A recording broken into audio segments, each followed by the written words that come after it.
Hello students, आज हम continuity का लेक्चर नंबर 4 लेकर आए हैं।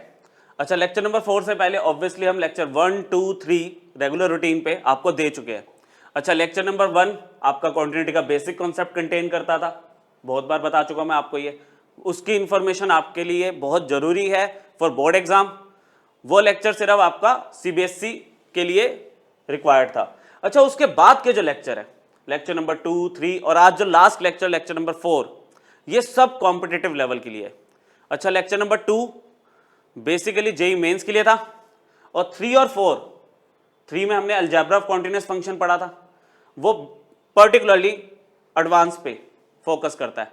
और सेम पैटर्न पे चलते हुए आज इसमें जो हम टॉपिक पढ़ेंगे लेक्चर नंबर 4 में, कॉन्टिन्यूटी इन एन इंटरवल और कॉन्टिन्यूटी ऑफ कॉम्पोजिट फंक्शन, ये कभी कभार मेंस में भी पूछा जाता है, अदरवाइज एडवांस के लिए ये टोटली डेडिकेटेड है ये टॉपिक आपका। ठीक है, तो 2 क्लियर हो चुका आपको, 3 क्लियर हो चुका है। लेक्चर नंबर 4 स्टार्ट करते हैं। अच्छा, इंटरवल की बात अगर हम कर रहे हैं तो इंटरवल बच्चों आप लोगों को पता होगा, 2 इंटरवल आपने पढ़े होंगे 11th क्लास में, open interval and closed interval. अच्छा, सेमी इंटरवल भी होते हैं, सेमी ओपन, सेमी क्लोज्ड। अभी हम स्टार्ट करेंगे ओपन इंटरवल से। ओपन इंटरवल में आपने पता ना, ओपन इंटरवल में आप क्या बात करते थे कि एंड एलिमेंट जो होते हैं वो इंक्लूड नहीं होते। अगर आप कोई भी इंटरवल लेते हो राउंड ब्रैकेट वाला ओपन इंटरवल, उसमें एंड एलिमेंट्स इंक्लूड नहीं होते, बीच की वैल्यूज आप कंसीडर कर सकते हो। क्लोज्ड इंटरवल में, क्लोज्ड इंटरवल आपका स्क्वायर ब्रैकेट वाला इंटरवल होता था, उसमें आपके एंड एलिमेंट्स भी इंक्लूड होते हैं और विद इन द इंटरवल जितने पॉइंट आप उनको भी कंसीडर कर सकते हो। ठीक है। अच्छा, सेमी ओपन, सेमी क्लोज्ड, वो भी करेंगे बात। अभी आपको डेफिनेशन अगर हम बात करें कॉन्टिन्यूटी इन एन इंटरवल, तो आपको कहता है एक फंक्शन आपका एक इंटरवल में कॉन्टिन्यूअस कब होगा? जब आप इंटरवल के बीच में कोई भी पॉइंट कंसीडर कर लो और उस पॉइंट पे अगर मेरा फंक्शन कॉन्टिन्यूअस है तो हम बोल सकते हैं function is continuous in the complete interval. बात समझ आई? अब मैंने एक इंटरवल कंसीडर किया, लेट्स से मैंने ओपन इंटरवल कंसीडर किया a, b, a, b का मैंने ओपन इंटरवल कंसीडर कर लिया। अब a, b के बीच में, क्योंकि एंड एलिमेंट मैं नहीं ले सकता ओपन इंटरवल में, उसके बीच में मैंने एक पॉइंट कंसीडर कर लिया।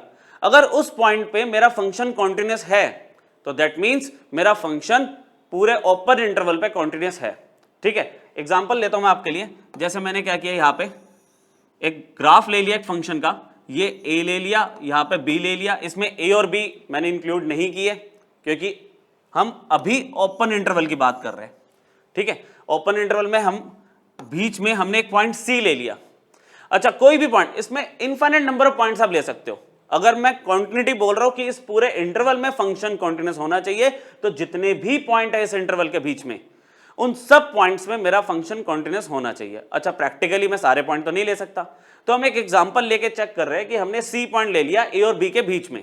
ठीक है, for C belongs to open interval A, B, इस पॉइंट पर अगर LHL at x is equal to C, function का जो लेफ्ट हैंड लिमिट है c पर, ठीक है, आप लेफ्ट से मूव करोगे c की तरफ, अगर वो इक्वल आ जाए right hand limit at x is equal to C, function का राइट हैंड लिमिट अगर आप राइट से मूव कर रहे हो c की तरफ, और ये दोनों फंक्शनल वैल्यू के इक्वल हो, तो मैं बोलता हूं कि जो मेरा गिवन फंक्शन है fx is continuous at the point c, और वो c पॉइंट क्या था, a, b के बीच में। तो हम बोल सकते हैं कि fx जो है हमारा वो ओपन इंटरवल में भी कॉन्टिन्यूअस है। एक बार डेफिनेशन पढ़ लो बच्चों आप। A function f is continuous in an open interval a, b की आपको नोटेशन तो पता होगी ओपन इंटरवल में। ठीक है, राउंड ब्रैकेट हम लगाते हैं। तो कह रहे हैं ये ओपन इंटरवल में फंक्शन कॉन्टिन्यूअस कब होगा? अगर हमारा function is continuous at each and every point in the given interval, हर एक पॉइंट पे होना चाहिए। अच्छा, हर एक पॉइंट मैंने बोला प्रैक्टिकली पॉसिबल नहीं है चेक करना, तो हम कोई भी रैंडमली एक पॉइंट उठा लेते हैं और उस पे कॉन्टिन्यूटी चेक कर लेते हैं। तो एक एग्जांपल मैंने अभी आपको यहां पे दिया। अच्छा, क्वेश्चंस के साथ भी डिस्कस करेंगे इसको। तो डेफिनेशन आपको क्लियर हुई? अच्छा, डेफिनेशन में अगर आप ग्राफिकली ही जज करना चाहते हो, आपको एक इंटरवल दे दिया, ग्राफ बना दिया, वही पुरानी बात लेक्चर 1 की कि अगर उसमें कोई ब्रेक नहीं है, अगर उसके बीच में कोई जंप नहीं हुआ, ग्राफ गैप नहीं है, जंप नहीं है, और कोई होल नहीं है, अनडिफाइंड पॉइंट नहीं है विद इन द इंटरवल, तो अभी ग्राफिकली मैं बोल सकता हूं कि मेरा फंक्शन कॉन्टिन्यूअस है। फर्स्ट लेक्चर में बात की थी हमने, है ना, ये तो बेसिक डेफिनेशन है कॉन्टिन्यूटी की। तो एक ओपन इंटरवल में हमें डेफिनेशन क्लियर हो गई कि फंक्शन कॉन्टिन्यूअस कब हो सकता है, जब हर पॉइंट पे वो कॉन्टिन्यूअस होगा विद इन द इंटरवल। अच्छा, आगे देखते हैं। अच्छा, continuity in a closed interval, closed interval notation square bracket लेते हैं हम, ठीक है, स्क्वायर ब्रैकेट ले लिया, इसमें हमारे एंड एलिमेंट्स तो इंक्लूड हो गए और विद इन द इंटरवल जितने भी पॉइंट्स आप सब ले सकते हो। अब हमारा जो फंक्शन है एफ एक्स वो इस क्लोज्ड इंटरवल पर कॉन्टिन्यूस कब होगा? फर्स्ट ऑफ ऑल वो ओपन इंटरवल पे तो कॉन्टिन्यूस होना चाहिए, मतलब बीच में जितने भी पॉइंट है उन सब पे कॉन्टिन्यूस होना चाहिए ओपन इंटरवल पे। तो ओपन इंटरवल की हमने क्या डेफिनेशन ली थी कि अगर मान लो, मैं इसको हाईलाइट कर देता हूं, अगर मान लो मैंने सी ले लिया ए और बी के बीच में ओपन इंटरवल में, ठीक है, तो वहां पे क्या होगा? Left hand limit at X is equal to C should be equal to right hand limit at X is equal to C should be equal to functional value at C. मतलब open interval की जो definition थी continuity के लिए वो closed interval में तो use होगी ना। क्लोज्ड इंटरवल में आपको एंड एलिमेंट्स मिल गए, पिछली बार नहीं थे। अच्छा, सारे एलिमेंट अंदर के तो है ही ना जैसे ओपन में थे, तो ओपन वाली कंडीशन तो पहले वेरीफाई हो कि आप बीच में कोई भी पॉइंट ले लो, आपका फंक्शन उस पॉइंट पे कॉन्टिन्यूस होना चाहिए। और कॉन्टिन्यूटी के लिए हमने क्या पढ़ा था? LHL at the given point, RHL at given point should be equal to functional value at the same given point, ठीक है। ये हमने बात कर ली आपके क्लोज्ड इंटरवल की फर्स्ट कंडीशन की। अच्छा, इसके बाद दो कंडीशन और इसमें आती है। वो कहता है अब तो ए इंक्लूड हो रहा है आपका, ए पॉइंट अब तो इंक्लूड हो रहा है ना आपका, तो आप ए की तरफ अगर आना चाहो तो आप किस डायरेक्शन में मूव कर सकते हो? आप इधर से तो मूव नहीं कर सकते, मतलब अगर मैं ए की तरफ लेफ्ट से अप्रोच करना चाहूं, लेफ्ट से अप्रोच कर ही नहीं सकते क्योंकि ग्राफ तो लेफ्ट में है ही नहीं। हाँ, आप ए की तरफ कहां पे से आ सकते हो? राइट की तरफ से। हमने इंडिकेटेड पॉइंट पे कॉन्टिन्यूटी कैसे डिस्कस की थी कि आप इंडिकेटेड पॉइंट पे लेफ्ट से भी आओ, राइट से भी आओ और गिवन पॉइंट पे चेक करो, तीनों वैल्यूज इक्वल होनी चाहिए। इस बार मैं लेफ्ट से तो ए की तरफ आ ही नहीं सकता, लेफ्ट में तो ग्राफ ही नहीं है ए के लेफ्ट में, तो यहां पे हम ए की तरफ राइट से मूव कर सकते हैं। तो हम ए पर अब हम सिर्फ जो देख सकते हैं वो राइट हैंड लिमिट देखेंगे, किस पर? ए पर, और वह क्या किसके इक्वल होनी चाहिए? Functional value at A, functional value at ए, ठीक है। मतलब इसमें फंक्शन जो होता है वो राइट कॉन्टिन्यूस होता है at X is equal to A, मतलब जो लेफ्ट में आपका ये जो पॉइंट दिया हुआ ना, इंटरवल का जो लेफ्ट का जो पॉइंट है, इंटरवल का जो लेफ्ट का पॉइंट है, उस पॉइंट पे फंक्शन राइट कॉन्टिन्यूस होता है। राइट कॉन्टिन्यूस का मतलब आप उस ए पॉइंट पर, ध्यान से सुनना, उस ए पॉइंट पर राइट से अप्रोच कर रहे हो तो राइट हैंड लिमिट डिस्कस करोगे और उसी ए पॉइंट पे फंक्शन की वैल्यू देख लो, अगर वो इक्वल आ गई तो आप कॉन्टिन्यूटी इन क्लोज्ड इंटरवल के सेकंड स्टेप को भी क्लियर कर गए। अच्छा, इसकी नोटेशन आपको याद होगी बच्चों, नोटेशन तो याद होगी, limit X tends to A positive F X is equal to functional value at A. Clear? Same steps पे अगर मैं बी की तरफ मूव करना चाहूं तो बच्चों इस बार मैं बी को लेफ्ट से अप्रोच नहीं कर सकता, सॉरी राइट से अप्रोच नहीं कर सकता। जैसे इसमें मैं राइट से अप्रोच कर रहा था, लेफ्ट से अप्रोच नहीं कर सकता था। इसमें क्या क्राइटेरिया? आप लेफ्ट से तो अप्रोच कर लोगे बी की तरफ, लेकिन राइट से अप्रोच नहीं कर सकते। तो इस बार फंक्शन मेरा बी पर कैसे कॉन्टिन्यूस होना चाहिए? बी पॉइंट पर लेफ्ट से, है ना, लेफ्ट से आपको कॉन्टिन्यूस होना चाहिए। तो अब आप क्या लिखोगे? आपका लेफ्ट कॉन्टिन्यूस है at X is equal to B, तो उसमें आप लिखोगे left hand limit at X is equal to B should be equal to functional value at B, functional value at B. A पर देख रहे थे तो फंक्शनल वैल्यू ए पे देखेंगे, बी पर देख रहे हो तो फंक्शनल वैल्यू एट बी पे देखोगे, ठीक है। इसकी मैथमेटिकल नोटेशन क्या थी बच्चों? Limit X tends to B negative F X is equal to functional value at B, ठीक है। एक बार रिपीट कर लेते हैं, याद हो जाएगा आपको हाथों हाथ। आपको बोला गया कि अगर एक function a comma B closed interval में कॉन्टिन्यूस चेक करना आपको, आप पहले चेक करो किसी भी एक बीच के पॉइंट पे function should be continuous from left hand side and from right hand side, जो बेसिक डेफिनेशन है हमारी, जो बेसिक डेफिनेशन है। अच्छा, फिर आप a पर चेक करोगे, a पर हम यहां पे लेफ्ट से मूव नहीं कर सकते, राइट से मूव कर सकते हैं, तो हम राइट हैंड लिमिट चेक करेंगे और फंक्शन की वैल्यू a पर देखेंगे, वो इक्वल आनी चाहिए। b वाले एंड पॉइंट पर हम यहां पे राइट से मूव नहीं कर सकते, लेफ्ट से मूव कर सकते हैं, तो लेफ्ट हैंड लिमिट देखेंगे b पर और functional value at b equal होनी चाहिए। अगर ये तीनों क्राइटेरिया आपके सेटिस्फाई हो रहे हैं तो मैं बोलता हूं कि मेरा जो फंक्शन है वो एक क्लोज इंटरवल में भी कॉन्टिन्यूस है। ठीक है, ओपन इंटरवल की एक कंडीशन, क्लोज इंटरवल की 3 कंडीशन, क्योंकि आपको एंड पॉइंट्स पे भी तो चेक करना है। ठीक है, तो बच्चों नोट करना चाहो आप नोट कर सकते हो, हर लेक्चर में आपको बताया जाता है कि आप पॉज करके नोट कर सकते हो। ठीक है, पॉज करके नोट कर सकते हो, हम अपना आगे मूव करते हैं अदरवाइज। अच्छा, अब आपके पास एग्जाम्पल्स है, एग्जाम्पल्स देखते हैं।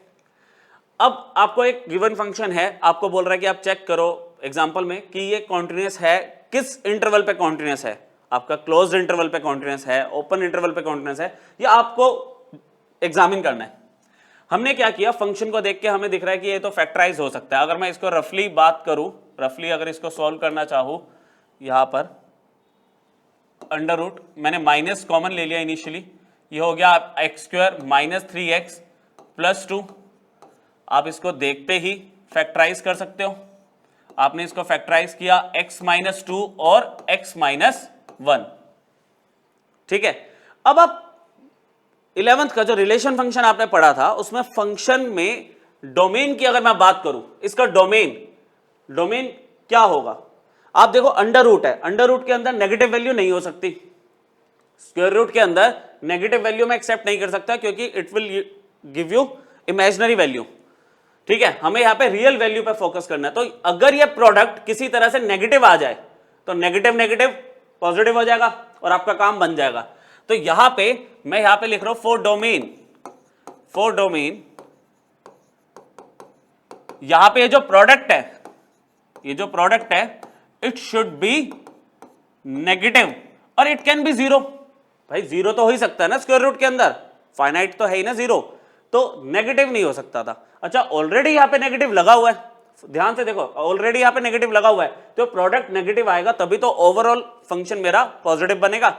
तो अब इस पे अगर हम इनइक्वालिटीज का कॉन्सेप्ट लगाते हैं बच्चों, इनइक्वालिटीज का मैं आपको याद दिला देता हूं। ठीक है, वैसे आपको आना चाहिए, ये 1 और 2 आपके इंक्लूड हो रहे हैं, यहां पे 1 और 2 इंक्लूड हो रहे हैं। और जब लेस देन की इनइक्वालिटी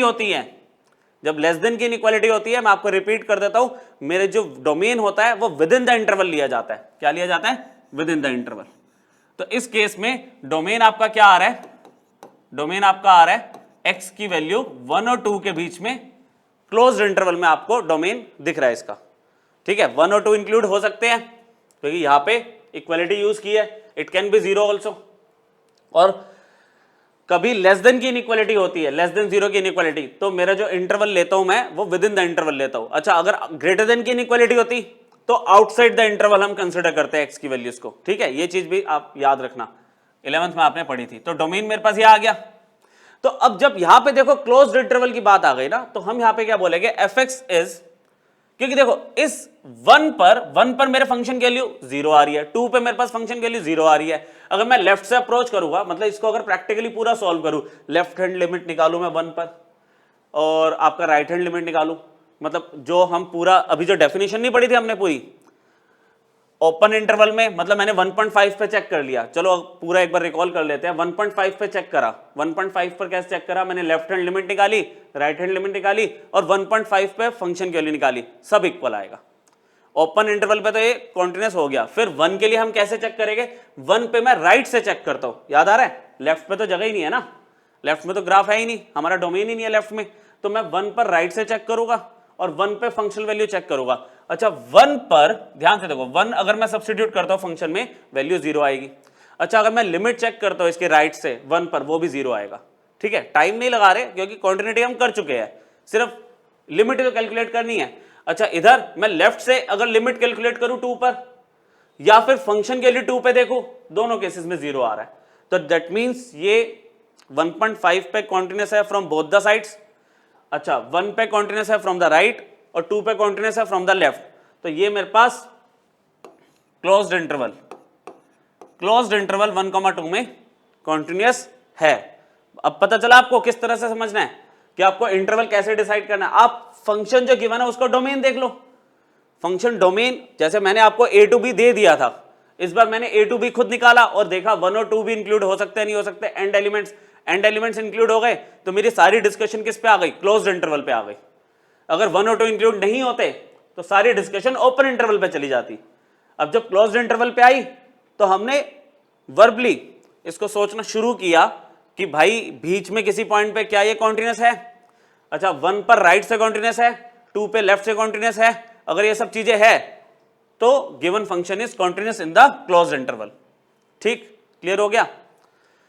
एक एग्जांपल, ये 1 माइनस एक्स स्क्वायर है, देखो 2 मिनट आप सोचो किस पे होगा ये कॉन्टिन्यूस, किस पे हो सकता है, लगा आइडिया। इसका डोमेन है तो वही स्क्वायर रूट, लेकिन स्क्वायर रूट इस बार किस में आ गया, डिनोमिनेटर में। तो इसके लिए भी हम क्या करेंगे, डोमेन के लिए 1 minus x square should be positive. अच्छा 0 हो नहीं सकता इस बार, इक्वल टू 0 नहीं हो सकता ना, इस केस में हो सकता था क्योंकि स्क्वायर रूट आपका न्यूमरेटर में था, इस बार स्क्वायर रूट आपका डिनोमिनेटर में आ गया तो इट कैन नॉट बी 0, तो हम यहाँ पे स्ट्रिक्ट इनइक्वालिटी लेके चलेंगे। अच्छा इस बार मैंने पॉजिटिव क्यों लिया, क्योंकि ये जो पूरा एक्सप्रेशन है इट शुड बी पॉजिटिव। पिछली बार पूरा एक्सप्रेशन बीच में पहले माइनस लगा हुआ था ना, तो इट शुड बी नेगेटिव ताकि ओवरऑल पॉजिटिव आ जाए। इसमें ऐसा कोई ड्रामा नहीं है, इसमें आप डायरेक्टली पॉजिटिव लोगे। अब एक प्रॉब्लम, मतलब मैं जब सॉल्व करता हूं मुझे एक्स स्क्वायर के आगे माइनस अच्छा नहीं लगता, हमने क्या किया, माइनस कॉमन ले लिया, माइनस कॉमन ले लिया और माइनस को उधर अगर मैं ट्रांसफर करूं, इन अदर वर्ड्स आप कहते हो कि माइनस से मैंने मल्टीप्लाई कर दिया बोथ साइड, माइनस को हटाने के लिए, तो इनइक्वालिटी रिवर्स हो गई, इनइक्वालिटी रिवर्स हो गई। और इसके अगर मैंने फैक्टर करे x प्लस 1 और x माइनस 1, मतलब ये तो बिल्कुल ही बचपन की याद है आपकी, आइडेंटिटी लगा दी है स्क्वायर माइनस बी स्क्वायर की। तो इस केस में फिर से ये -1 और ये 1, ये आपका 1, ठीक है, और यहां पे ये -1 और 1 इंक्लूड नहीं हो रहे क्योंकि स्ट्रिक्ट इनइक्वालिटी है। अच्छा इस बार लेस देन की inequality with in the interval, बात तो वही आ गई, लेस देन की inequality with in the interval. पिछली बार 1 और 2 इंक्लूड हो रहे थे, इस बार -1 और 1 इंक्लूड नहीं हो रहे। तो इस बार डोमेन आपको क्या दिख रहा है, डोमेन आपको क्या दिख रहा है, ओपन इंटरवल -1 से 1, ओपन इंटरवल, ठीक है, ओपन इंटरवल। तो ऑब्वियसली इस बार जो हम कॉन्टिन्यूटी डिस्कस कर रहे हैं वो ओपन इंटरवल पर डिस्कस कर रहे हैं। तो अगर आप बीच में कोई भी पॉइंट ले लो बच्चों, कोई भी पॉइंट -1 और 1 के बीच का, मान लो 0 ले लिया, तो 0 पे आप फंक्शन की वैल्यू देखो 1 आ रही है। अच्छा लेफ्ट से आप लिमिट निकालो, 0 पर 1 आएगा, राइट से आप लिमिट निकालो 0 पर 1 आएगा, मतलब left hand limit at x is equal to 0, right hand limit at x is equal to 0 और फंक्शनल वैल्यू एट 0, सेम आ रहा है सब। तो हमारा फंक्शन क्या हो गया, कॉन्टिन्यूस हो गया इन द इंटरवल -1 से 1, क्योंकि मैंने 0 जो लिया इसी इंटरवल से तो लिया, तो किसी एक पॉइंट पे चेक करके आप उसको जस्टिफाई कर सकते हो, ठीक है। अच्छा तो यहां पर मैं लिख दूंगा कॉन्टिन्यूस किस पे है बच्चों, -1,1 पर। अच्छा एक चीज और इसके अंदर अगर आप क्लैरिफाई करना चाहो तो कर सकते हो कि भाई ये डिसकॉन्टिन्यूस किस पे है, जिसपे मेरा फंक्शन नॉट डिफाइंड है, और वो कौन सा पॉइंट है, -1 एंड +1। बताओ बच्चों क्लियर हुआ।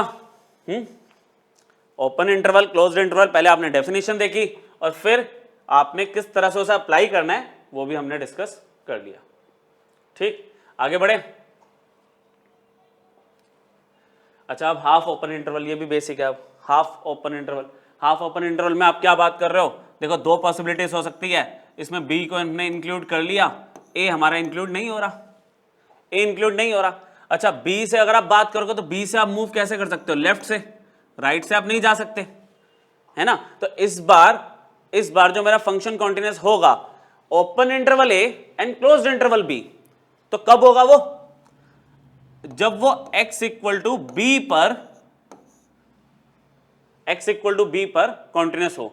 अच्छा यहां पर आप देखना, यहां पर आप एक सेकंड इसके अंदर, हाँ एक तो it is continuous in the open interval, open interval में तो होना ही होना है, ठीक है। और यहां पे ना इसको चेंज करना पड़ेगा, ये इंटरवल आपका ना गलत हो गया, एक मिनट, ये इंटरवल हम चेंज कर देते हैं, ठीक है। यहां पर a, b अगर आप ले रहे हो, अगर आप कॉन्टिन्यूस फ्रॉम द राइट लिखा हुआ है, मैंने एक्चुअली थ्योरी यहां पे पहले लिख दी थी, तो कॉन्टिन्यूस फ्रॉम द राइट अगर आप ले रहे हो तो राइट से आपका क्या होगा, राइट से आप इसमें b से मूव कर पा रहे हो तो b पे आपका होना चाहिए, ठीक है, b पे ही होना चाहिए, ये लो b पे ही होना चाहिए, क्योंकि आप b में राइट की तरफ से मूव कर पा रहे हो, है ना, लेफ्ट से तो आप मूव नहीं कर रहे। तो आपकी यहां पे कॉन्टिन्यूटी किस पे होगी, right hand limit at x is equal to b should be equal to functional value at b, same है बच्चों, मतलब वही कंफ्यूज होने वाली बात नहीं है इसमें। हमने बी पर देखा तो था, बी पर जब हमने ये भी तो लिया था, बी पर अगर हमने बात की थी, यहां पे ए से लेफ्ट हैंड लिमिट ली थी और बी से हमने राइट हैंड लिमिट ली थी, है ना, तो वही सेम पैटर्न ही तो है। अच्छा नीचे वाले में अगर आप बात करोगे, यहां पे क्लोज्ड इंटरवल ए पर आ गया, ठीक है, तो यहां पर ये यही चीज गलत है, यहां पे लेफ्ट आएगा, यहां पे लेफ्ट आएगा, ठीक है। यहां पे इसको याद करने का तरीका मैं आपको बता देता हूं, रुको, इसको मैं याद करने का तरीका बता देता हूं कि अगर आप यहां पे ए से देख रहे हो, ए लेफ्ट में है ना, तो इसका आप राइट देखोगे, अगर बी पे देख रहे हो तो इसका आप लेफ्ट देखोगे, ठीक है। तो यहां पे आप बी पर लेफ्ट से अप्रोच कर पा रहे हो, ठीक है, राइट से नहीं आ पा रहे। और इसमें आप कैसे आओगे, इसमें आप राइट से अप्रोच कर सकते हो ए की तरफ, है ना। यहां पे देखो, इस बार अगर ए इंक्लूड हो रहा है, आपका ए इंक्लूड हो रहा है, तो आप राइट से अप्रोच कर पा रहे हो ए की तरफ, लेफ्ट से थोड़ी आ पाओगे। तो इसमें आप क्या लिखोगे, यहां पे लेफ्ट हैंड लिमिट आएगा, ठीक है, यहां पे आ जाएगा आपका RHL at x is equal to A equal to functional value at A. Actual में यहां पे गड़बड़ हो गई थी, है ना, यहां पे गड़बड़ हो गई थी, तो सारा वहां पे मैटर खराब हो गया। वापस समझ लो, बी पे क्लोज लगा था, तो आप बी पे देख लो ना, कहां से मूव कर पा रहे हो आप, लेफ्ट से मूव कर पा रहे हो, तो left hand limit at x is equal to B will be equal to functional value at B. अच्छा इसमें ए पर कैसे मूव कर पा रहे हो, ए पर आप राइट से मूव कर पा रहे हो, तो राइट पे देखोगे बस। अच्छा ओपन इंटरवल पे होना तो जरूरी है, सेमी क्लोज्ड या सेमी ओपन पे अगर आप आ रहे हो तो ओपन इंटरवल में कॉन्टिन्यूअस होना जरूरी है। इसमें अगर ये इंटरवल दिया है तो आप बी पे देखोगे कॉन्टिन्यूटी, अगर ये इंटरवल दिया है ए पे क्लोज्ड है तो आप ए पे देखोगे, मतलब जो इंक्लूड हो रहा है उस पॉइंट पे चेक कर लो आप, राइट कॉन्टिन्यूटी या लेफ्ट कॉन्टिन्यूटी, ठीक है। ये क्लियर हो गया आपको, तो ये यहां पे हम इसको बेटर वे में लिख देते हैं ताकि आपको दिक्कत ना आए, ठीक है। तो यहां पे मैं आपको लिख देता हूं फ्रॉम लेफ्ट, ठीक है, फ्रॉम लेफ्ट है, और यहां पे फ्रॉम राइट है। चलो तो open interval clear, close interval clear, और सेमी ओपन और सेमी क्लोज भी आपका क्लियर हो गया, ठीक है। अब ये पूरा एक टेबल है बच्चों जो बहुत हेल्प करता है आपको, आप डायरेक्टली इसके अंदर फंक्शंस को देख के कॉन्टिन्यूटी जज कर पाते हो, ठीक है। मैं इसका आपको इंटरवल बता देता हूं, बहुत सारे आपको खुद ही पता होगे, ठीक है, लेकिन एक बार डिस्कस कर लेते हैं, आपके पास पूरी लिस्ट एक जगह पे आपके पास तैयार हो जाएगी। अच्छा आपको बोला कि जितने भी एलिमेंट्री फंक्शन है ये सारे एलिमेंट्री फंक्शन है, तो ये अपने ना डोमेन में कॉन्टिन्यूस होते हैं, तो इन सबके डोमेन कांस्टेंट फंक्शन है बच्चों। कांस्टेंट फंक्शन का डोमेन क्या होता है, रियल नंबर आप समझते हो ना, माइनस इंफिनिटी से इंफिनिटी के बीच में कोई भी वैल्यू आप ले सकते हो, कोई भी वैल्यू, ठीक है। ध्यान से समझना, आगे ये टेबल के बाद आपके आगे इंटरेस्टिंग क्वेश्चन आ जाएंगे, ठीक है। आइडेंटिटी फंक्शन, इसको जल्दी जल्दी निपटा दे, again it is continuous on all real number, क्योंकि हर जगह पे डिफाइंड है ये, ठीक है। x की पावर n ये भी रियल नंबर पे कॉन्टिन्यूस होगा, लेकिन x की पावर माइनस n आ जाएगा, तो x की पावर माइनस n का मतलब क्या हो गया, 1 अपॉन में x की पावर n, तो हम इसमें x को जीरो नहीं ले सकते, तो यहां पे क्या आएगा, रियल नंबर माइनस में जीरो, आप जीरो नहीं ले सकते। अच्छा मोड x माइनस ए, आपका जो मॉडुलस फंक्शन है, x की कोई भी वैल्यू ले लो इट विल बी डिफाइंड, तो सारे रियल नंबर, ठीक है। px ये एक पॉलिनोमियल फंक्शन है इन terms of x, polynomial function भी एवरी अलजेब्रिक और polynomial function is continuous everywhere, मतलब फॉर ऑल रियल नंबर, ये भी क्लियर हो गया। अच्छा यहां पे अब देखो, ये पॉलिनोमियल फंक्शन का रेशो आ गया, मतलब इसको बोलते हैं रैशनल फंक्शन। रैशनल फंक्शन में px बाय qx है, तो यहां पे qx और px दोनों ही पॉलिनोमियल है इन x, तो होना तो ये क्या चाहिए कि भाई सारे रियल नंबर, लेकिन इसमें आप वो माइनस कर दोगे x जिस पर आपका qx जीरो हो रहा है, क्योंकि डिनोमिनेटर जीरो नहीं हो सकता ना, अगर डिनोमिनेटर जीरो हो गया तो फंक्शन नॉट डिफाइंड हो जाएगा। तो कह रहा है आप x की वो वैल्यूज माइनस कर देना पूरे रियल नंबर में से जहां पे qx आपका जीरो के इक्वल होगा, ठीक। आगे sin x real number, cos x real number, tan x क्या होता है, कह रहा है सारे रियल नंबर, लेकिन इसमें आप क्या माइनस करोगे, x is equal to 2n plus 1 pi by 2, मतलब ऑड मल्टीपल है ये, where n belongs to integer. ये भी पढ़ा हुआ है, कुछ नया तो मैं नहीं बता रहा, बस ये है कि आपको लिस्ट मिल गई सारे कॉन्टिन्यूस फंक्शन की एक साथ, ठीक है। तो यहां पे ये 2n प्लस 1 है, इसको दोबारा लिख देता हूं मैं 2n+1, ठीक है, π/2। अब क्लियर है, 2n+1 ऑड मल्टीपल ऑफ π/2 पे मेरा tan x नॉट डिफाइंड होता है तो मैं वो वैल्यू नहीं ले सकता, ठीक है। cot x की बात करूं, सारे रियल नंबर, लेकिन इसमें x की ऐसी कुछ वैल्यूज है जो डिफाइंड नहीं कराती cot x को, वो n π होती है बच्चों, पता होगा आपको n π, ठीक है। cot x आपका n π पर डिफाइंड नहीं होता तो उस पर कॉन्टिन्यूस भी नहीं होगा, ये हमारी कॉन्टिन्यूटी की डेफिनेशन ही थी। अच्छा sec x की बात करें, 12th नंबर आपका sec x है, नंबर से नंबर टैली कर लेना आप, इसमें भी सारे रियल नंबर, लेकिन sec x आपका ऑड मल्टीपल ऑफ π/2 पे डिफाइंड नहीं होता तो उसको हम नहीं ले सकते। फिर आपके पास cosec x है, वो आपका n π पे डिफाइंड नहीं होता, ठीक है, तो ये चीजें आपको ध्यान रखनी है। अच्छा e⁻x सबसे शरीफ फंक्शन है, ठीक है, जैसा कि आप लोग पढ़ चुके हो, काफी सारा सिलेबस आप कवर कर चुके होगे 12th का, ना इसे डिफरेंशिएशन में फर्क पड़ता है, ना इंटीग्रेशन में फर्क पड़ता है, इसके डोमेन को भी किसी से कोई लेने देना नहीं है, प्योरली रियल नंबर, ठीक है। सबसे शरीफ फंक्शन है मैथ्स का ये log ex, ये पॉजिटिव रियल नंबर जिसमें जीरो भी इंक्लूड नहीं होता, log 0 नॉट डिफाइंड होता है टू द बेस एक्सपोनेंशियल, ठीक है। ई बेस पे अगर आप log 0 देखोगे तो नॉट डिफाइंड होता है, तो ये 0 से इंफिनिटी के बीच में हम ले सकते हैं। तो ये लिस्ट ऑफ कॉन्टिन्यूस फंक्शन है, मैंने आपके सारे इंटरवल बता दिए जहां पे फंक्शन मेरा कॉन्टिन्यूस रहेगा, ठीक है। तो अभी तक आपका मैंने ओपन इंटरवल क्लियर कर दिया, ओपन इंटरवल में कोई डाउट नहीं है, बीच में कोई भी पॉइंट ले लो उस पर आपका फंक्शन कॉन्टिन्यूस होगा, ठीक है। क्लोज्ड इंटरवल में ओपन इंटरवल की कंडीशन आपकी वैलिड होगी, ए पॉइंट पे आप राइट कॉन्टिन्यूस देखोगे और बी पॉइंट पे आप क्या करोगे, लेफ्ट कॉन्टिन्यूस देख लोगे, तो ये आपका पॉइंट क्लियर है। सिमिलरली यहां पर मैंने कुछ एग्जांपल ले लिया ओपन इंटरवल और क्लोज्ड इंटरवल दोनों के, ठीक है। फिर हमने सेमी ओपन सेमी क्लोज पढ़ लिया, यहाँ पे सेमी ओपन सेमी क्लोज देख लिया, यहाँ पे थोड़ी सी कंफ्यूजन हो गई थी, उसको हमने करेक्ट कर लिया, और आप प्लीज इसको ध्यान रखना, ठीक है। एंड पॉइंट्स पे देखना जरूरी होता है इसमें। फाइनली लिस्ट हमें मिल गई, अब इनके थोड़े इंटरेस्टिंग क्वेश्चन स्टार्ट करते हैं, यहाँ पे अब थोड़ा सा मजा आएगा, क्वेश्चंस आपको समझ आएंगे। चलो बच्चों आगे देखते हैं, कह रहा है कॉन्टिन्यूटी आप चेक करो फंक्शन की। अच्छा ये कॉन्टिन्यूटी चेक करने की बात कर रहा है, तो ये तो px/qx की फॉर्म बन गई। अच्छा px is a polynomial in terms of x, तो px तो हर जगह कॉन्टिन्यूस होगा। अच्छा qx is also a polynomial in terms of x, तो qx भी कॉन्टिन्यूस हो सकता है, लेकिन मैं x की वो वैल्यूज नहीं ले सकता जिसपे मेरा qx 0 हो जाएगा। तो मतलब सारा मेरा कंसर्न कहां पर है, qx पे, qx को देखना है कि qx की वैल्यू कहीं पे 0 तो नहीं हो रही। अब ऐसा एक्सप्रेशन देख के थोड़ा सा डर लगता है कि इसको कैसे सिंप्लीफाई करेंगे हम, तो यहां पे थोड़ा सा टेक्निक आपको फॉलो करनी पड़ेगी, आपके जो कॉन्सेप्ट्स है वो आपको लगाने पड़ेंगे।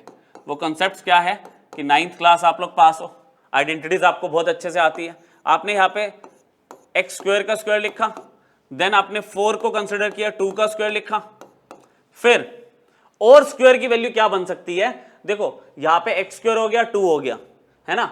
अब एक स्क्वायर की टर्म और दिख रही है 8x स्क्वायर, लेकिन 8x स्क्वायर तो परफेक्ट स्क्वायर नहीं बनाएगा, लेकिन 8x स्क्वायर का एक पार्ट, 8x स्क्वायर का एक पार्ट अगर मैं इसको 4x स्क्वायर और 4x स्क्वायर कंसिडर कर लूं और एक पार्ट अगर मैं यहां पे ले लूं बच्चों, तो वो परफेक्ट स्क्वायर बना रहा है, वो बना रहा है 2x का होल स्क्वायर। तो अब आप शायद समझ पा रहे होगे कि मैं a square plus B square plus C square की तरफ प्रोसीड कर रहा हूं। a square plus B square plus C square के आगे क्या होगा बच्चों, 2a मैंने x स्क्वायर ले लिया, b मैंने 2 ले लिया, 2ab, next term 2bc, 2b आपके पास क्या है 2 है और c आपके पास क्या है 2x है, प्लस 2ca, 2x और x स्क्वायर। जो रिमेनिंग टर्म्स आप वेरीफाई कर लो, एक टर्म आपकी 4x स्क्वायर बन रही है, रिमेनिंग 4x स्क्वायर, एक टर्म आपकी 8x बन रही है और एक टर्म आपकी 4x क्यूब बन रही है। तो एग्जैक्टली जो एक्सप्रेशन था वो हमने क्रैक कर लिया। अब अच्छा ये 2 है, कंफ्यूज मत होना, ये होगा आपका x square plus 2 plus 2x का होल स्क्वायर। अरे a प्लस बी प्लस सी का होल स्क्वायर सबको आता है, फॉर्मूला हमने बंद कर दिया। अच्छा इसके अंदर भी वर्किंग हो सकती है, इसके अंदर वर्किंग क्या होगी, x square plus 2x plus 1 का होल स्क्वायर। अरे भाई क्यों करा, बेनिफिट होगा ना, ये x प्लस 1 का होल स्क्वायर बन गया, यहां पे ये प्लस 1 है और ये पूरा होल स्क्वायर। क्या ये वैल्यू कभी 0 हो सकती है, क्या ये वैल्यू कभी जीरो हो सकती है? मैं वो x की वैल्यू ढूंढना चाह रहा था जिसपे मेरा जो डिनोमिनेटर है that is qx will become zero. अरे एक्सप्रेशन कभी जीरो होगा ही नहीं, क्यों? ये वैल्यू आपकी कभी नेगेटिव होगी नहीं क्योंकि स्क्वायर है। अच्छा, स्क्वायर में अगर आप कुछ प्लस कर रहे हो 1 वो भी, तो ऑब्वियसली ये आपका पॉजिटिव आंसर देगा और स्क्वायर होके वो वैल्यू और बढ़ जाएगी, मतलब it will never be zero. तो ये पॉजिटिव आ गया तो हमें x की कोई ऐसी वैल्यू नहीं मिल पाई जिसपे qx जीरो आ रहा है। तो दैट मींस मेरे पास अगर मेरा जो fx दिया हुआ है जो px बाय qx की फॉर्म में है, ठीक है, is continuous for all x belongs to real number. तो समझ आया आपको किस तरह से अप्रोच करना है क्वेश्चन को? आप पहले आइडेंटिफाई करो लिस्ट ऑफ कॉन्टिन्यूअस फंक्शन का बेनिफिट क्या था, आपको पता चल गया अलजेब्रिक अपॉन अलजेब्रिक की बात कर रहा है ये, तो उसमें हमने डिनोमिनेटर पे काम करना शुरू किया। अच्छा, बिल्कुल ही आपको हलवा क्वेश्चन तो देगा नहीं, आपको कुछ तो सॉल्व करने के लिए देगा ना, तो आपने क्या करा, वो जो बेसिक 9th में हमने पढ़ा था a प्लस बी प्लस सी का होल स्क्वायर अप्लाई कर दिया। सिमिलरली ट्रिग्नोमेट्रिक एक्सप्रेशन का आ गया। अभी हमने बात कर ली साइन एक्स कॉस एक्स, भाई ये दोनों कॉन्टिन्यूअस होते हैं फॉर ऑल आर, है ना, साइन एक्स और कॉस एक्स, और वही तो हमें क्वेश्चन में इन्वॉल्व करके दिया उसने। अच्छा, न्यूमरेटर की कोई दिक्कत नहीं है, न्यूमरेटर में आपका साइन क्यूब एक्स है will be continuous for all R, cos square x है will be continuous for all r, it is a constant function, one is a constant function continuous for all r मतलब real number. दिक्कत है सिर्फ इस denominator से, अगर denominator पे zero आ गया तो मेरा फंक्शन नॉट डिफाइंड हो जाएगा, और फंक्शन नॉट डिफाइंड आने का मतलब क्या हुआ, उस पॉइंट पे मेरा फंक्शन डिसकंटिन्यूअस होगा। ठीक है, क्लियर है ना? लास्ट क्लास में यही सब बातें की थी, मैं फिर भी रिपीट कर रहा हूं। तो हम यहां पे चेक करेंगे कि ये dr ये जीरो कब होगा। तो बहुत सिंपल है बच्चों, ये आपके लिए सॉल्विंग, आपने 4 cos x को इधर रखा, 2 को उधर भेजा, cos x की वैल्यू आपके पास कितनी आ गई, 2/4 which is equal to half, ठीक है। यहां पे कितना आ गया, यह आ गया cos π/3, मतलब cos 60 डिग्री। अब आपके 11th के क्रम सामने आने वाले हैं, आपको दिख रहा है cos x equal to cos y, तो इसका general solution exercise 3.4 NCERT formula याद होना चाहिए। मैं फिर भी आपको सपोर्ट करने के लिए फॉर्मूला लिख देता हूं, मे भी आपको याद हो, बहुत अच्छी बात है, याद है। अगर इन केस अगर याद नहीं है तो बच्चों ये होता था जनरल सॉल्यूशन का ना फॉर्मूला, अगर आपका cos x equal to cos y है तो उसमें x की वैल्यू 2n pi plus minus y where n belongs to integer, ये होता था आपका फॉर्मूला। ठीक है, तो इसको अगर हम अप्लाई करें cos x equal to cos y is π/3, तो मेरे पास x की वैल्यू कौन सी आ जाएगी, 2n pi plus minus π/3 where n belongs to integer. कह रहा है x की इन वैल्यूज पे ना, x की इन वैल्यूज पे मेरा डिनोमिनेटर जीरो हो रहा है, x की इन वैल्यूज पे मेरा डिनोमिनेटर जीरो हो रहा है, तो मैं ये वैल्यूज नहीं ले सकता। अच्छा, इनके अलावा मेरा फंक्शन कॉन्टिन्यूअस है, तो हम यहां पे क्या लिखने वाले हैं, therefore fx is continuous for all x except x की वैल्यू 2n pi plus minus π/3 where n belongs to integer. ठीक है, इंटीजर में आप z लिखो i लिखो, एक ही बात है। तो कॉन्सेप्ट क्लैरिटी हो रही है आपको, अप्लाई कैसे कर रहे हैं कॉन्सेप्ट्स को वो समझ आ रहा है। ठीक है, तो क्वेश्चन नंबर 1 आपका क्लियर हो गया, आपने कुछ बेसिक फंक्शंस की कॉन्टिन्यूटी को डिस्कस कर लिया। चलो आगे देखते हैं। अरे ये बहुत ही अच्छा क्वेश्चन है आपका, ये बहुत बढ़िया क्वेश्चन मिला आपको। देखो, अच्छा, इसको पढ़ने से पहले आपको मैंने लास्ट क्लास में ही बताया था कि सिग्नम फंक्शन, फ्रैक्शनल फंक्शन कभी भी यूज करेगा ना तो क्वेश्चन में मेंशन करेगा। तो देखो यहाँ पे उसने मेंशन कर दिया, यहाँ पे ये जो साइन बना दिया, कह रहा है it represents fractional function. Fractional function क्या होता था, जो 0 और 1 के बीच में होगा, जहां पे 0 इंक्लूड हो सकता है but 1 will not be included, ये बात कर चुके हम। अच्छा, दूसरा सिग्नम SGN तो दिख ही रहा है, सिग्नम होता है। ठीक है, ये आपका यहाँ पे इसने इसके बारे में मेंशन नहीं करा, ये मैं बता देता हूँ, ये भी मेंशन करेगा कि ये GIF रिप्रेजेंट कर रहा है, ग्रेटेस्ट इंटीजर फंक्शन। हमेशा ये मेंशन करेगा जब भी फंक्शन यूज करेगा कि ये ग्रेटेस्ट इंटीजर फंक्शन है, ये फ्रैक्शनल फंक्शन है, ये सिग्नम फंक्शन है। सिग्नम की तो चलो बेसिक नोटेशन है SGN या SGM, कुछ भी लिखा हो सकता है।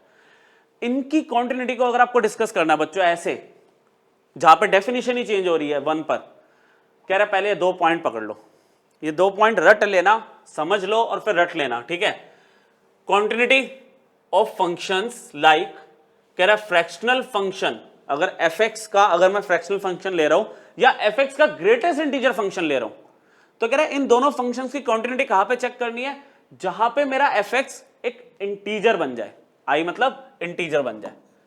दोबारा, ये वाला फंक्शन और ये वाला फंक्शन जब आपके सामने क्वेश्चन में आता है तो आप कॉन्टिन्यूटी कहां चेक करोगे, उन पॉइंट्स पे चेक करोगे बच्चों जहां पे मेरे fx i मतलब इंटीजर बन जाए। पहला पॉइंट क्लियर, अप्लाई करेंगे तो ऑब्वियसली और ज्यादा क्लियर हो जाएगा, अभी आप पॉइंट को पकड़ लो, ठीक है। Second point, sg and fx, signum function अगर मैं fx कर लेता हूं तो उसमें कॉन्टिन्यूटी किस पॉइंट पे चेक करेंगे, जहां पे मेरा fx जीरो बन रहा है। ये तो बहुत ईजी पॉइंट है, अरे fx को जीरो बनाना है, ठीक है। तो शुरू करते हैं।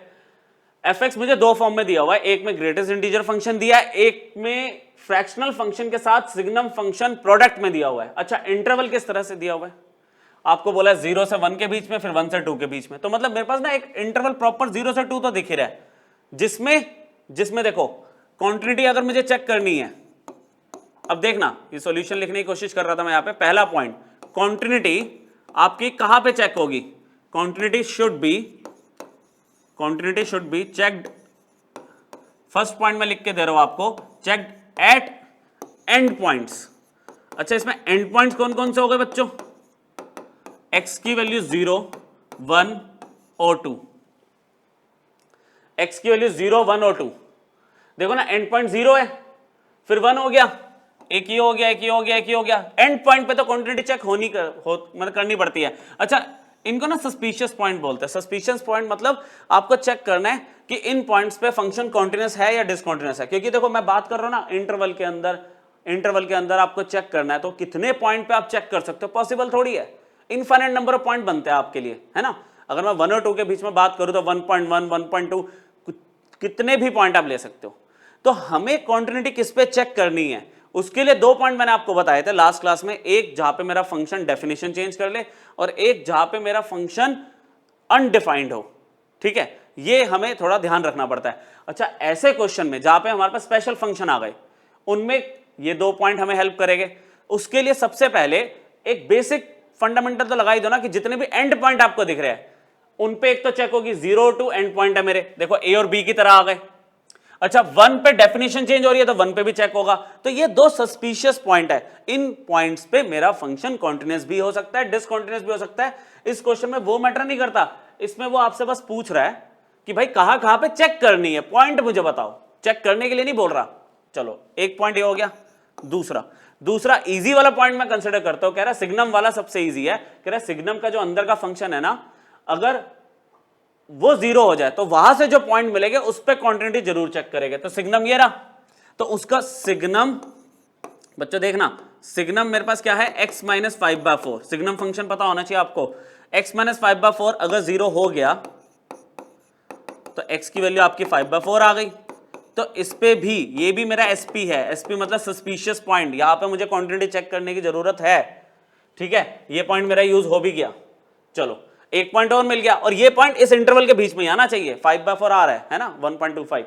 अच्छा, तीसरा देखिए, अब मेरे पास देखो दो चीजें हैं, यहां पे कह रहा है इंटीजर फंक्शन। इंटीजर फंक्शन के लिए अगर मैं बात करूं sin पाई x, तो मेरे पास बात क्या हुई है कि भाई fx के अराउंड अगर ग्रेटेस्ट इंटीजर फंक्शन है तो तुम x की वो वैल्यू लेना जहां पे मेरा fx इंटीजर बन रहा है। अच्छा, इसमें एक रिस्ट्रिक्शन है, रिस्ट्रिक्शन क्या है कि sin पाई x तो 0 और 1 के बीच में ही तो डिफाइंड है, मतलब ये हमारे पास x की वैल्यू 0 और 1 के बीच में ले सकते हैं, जिसमें 1 भी नहीं ले सकते।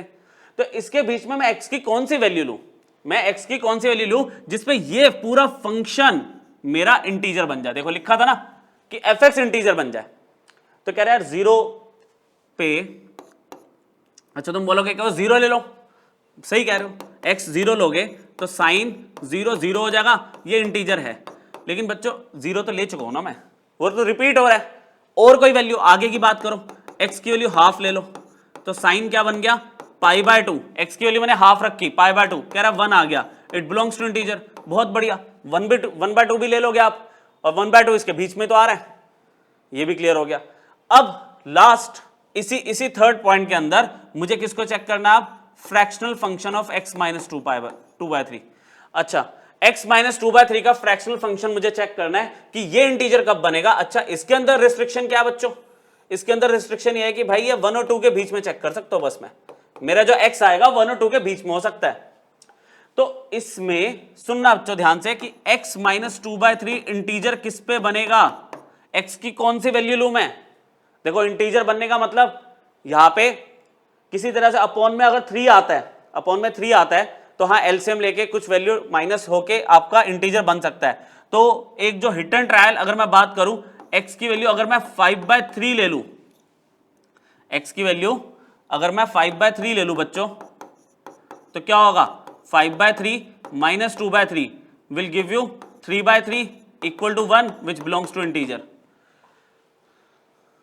तो 5/3 अगर मैं ले रहा हूं, 5/3 आपका 1.6 समथिंग बन रहा है ना, 1.67 आ रहा है। तो उस केस में अगर आप बात कर रहे हो तो आपका इंटीजर मिल रहा है आपको, ये जो fx आपका इंटीजर बन रहा है। तो फाइनली सस्पिशियस पॉइंट कौन कौन से हो गए, r 0 था, ठीक है 0 था, आपका 1/2 है, ठीक है, और फिर आपका ये कितना हो गया, हमने 5/3 लिया तो ये आगे जाएगा 1, फिर आपके पास 5/3 है, 5/4 है, ये आगे पीछे भी लिख सकते हो कोई दिक्कत नहीं है, 2, ठीक है, कोई ऑर्डर मैटर नहीं करता, सारे पॉइंट मैंने लिख दिए, 5/3 5/4 इंटरचेंज कर लेना। तो ये मतलब एक अच्छा एडवांस लेवल का क्वेश्चन आपका आपने समझ लिया। ये 2 पॉइंट पकड़ लेना बच्चों, बहुत जगह हेल्प मिलती है ये अगर 2 पॉइंट आपको याद हो तो, ठीक है, क्लियर हुआ, बड़े आगे। अब छोटे छोटे क्वेश्चन है, छोटे छोटे क्वेश्चन है, मतलब डिफरेंट टाइप ऑफ क्वेश्चन मैं सारे आपको क्लियर करना चाह रहा हूं कि आपको कोई और कंसल्ट कुछ ना करना पड़े, ठीक है, मतलब ये आपका पूरा एक पैकेज है, 4 लेक्चर आपको कॉन्टिन्यूटी के मैंने दिए है, उसमें बेसिक से लेकर हम एडवांस लेवल तक जा रहे हैं, इसके अलावा और कुछ करने की जरूरत नहीं है। हाँ कोई एक वर्कशीट उठा के प्रैक्टिस कर लेना कोई भी रेफरेंस बुक से, ठीक है। तो अगर हम इसके आगे बात करें, कह रहा है इस बार पॉइंट ऑफ डिसकंटिन्यूटी बताओ, मतलब वो आपको चेक नहीं करना, आपको सिर्फ पॉइंट ऑफ डिसकंटिन्यूटी बतानी है। तो जितने पॉइंट्स अभी तक हम पढ़ चुके हैं उनको अप्लाई करते हैं। कह रहा है fx का डिनोमिनेटर 0 में नहीं ले सकता क्योंकि उसमें मेरा फंक्शन नॉट डिफाइंड हो जाएगा। तो वही सिंपल सी बात है, डिनोमिनेटर को अगर मैं लेता हूं बच्चों, ये 0 कब होगा, 2 sin x minus 1 equal to 0, तो sin x की वैल्यू क्या आ गई, हाफ आ गई। ये किस पे होता है, sin π/6 पे।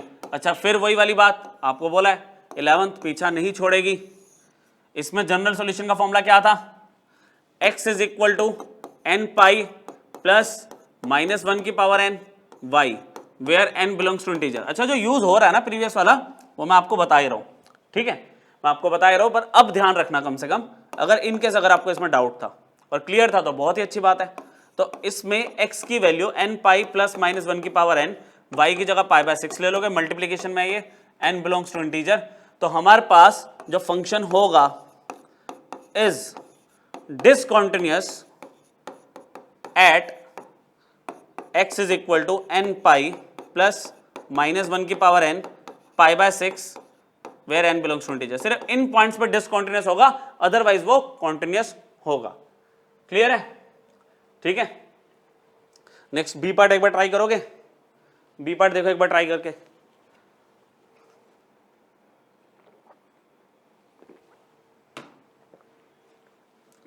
ठीक है, पॉज करके ट्राई कर लो, मैं इसको वेरीफाई करवा देता हूं आपको। मोड आ गया, अच्छा मॉड्यूलस फंक्शन आ गया, क्वाड्रेटिक है, फैक्टराइज कर सकते हैं हम।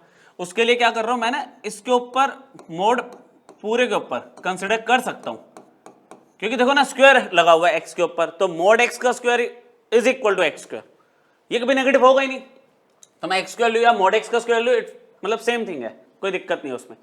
फैक्टराइज किया हमने इसको, फैक्टराइज किया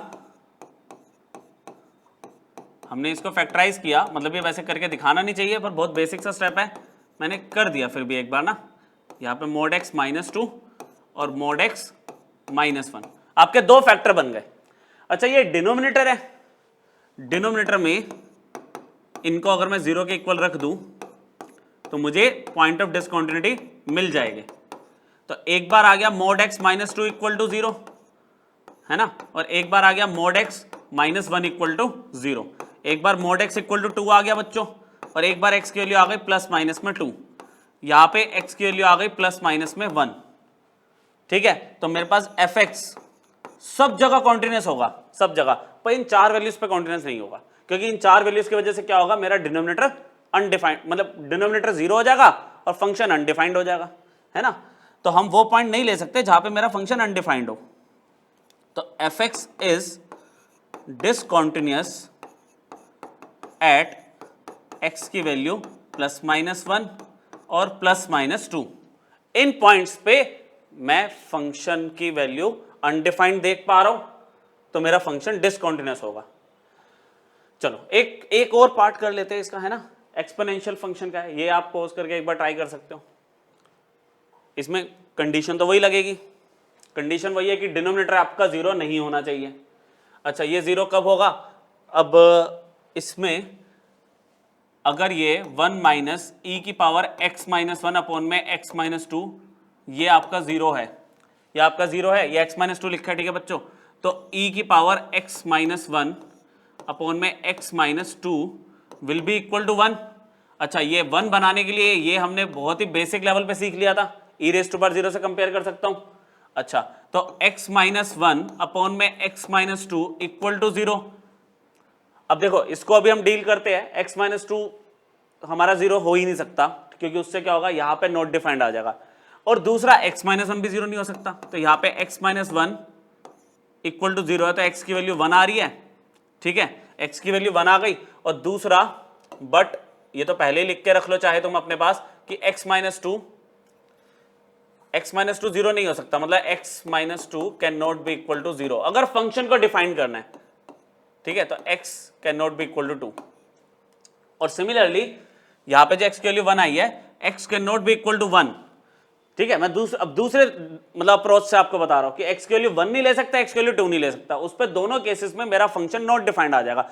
तो इन दोनों पॉइंट पे मेरा फंक्शन डिसकंटीन्यूअस होगा, ठीक है। यहां पे हम इक्वालिटी में चल रहे थे, यहां पे आपका इनइक्वालिटी पे आ गए। इनइक्वालिटी का मतलब आप कह सकते हो नॉट इक्वल टू पे आ गए।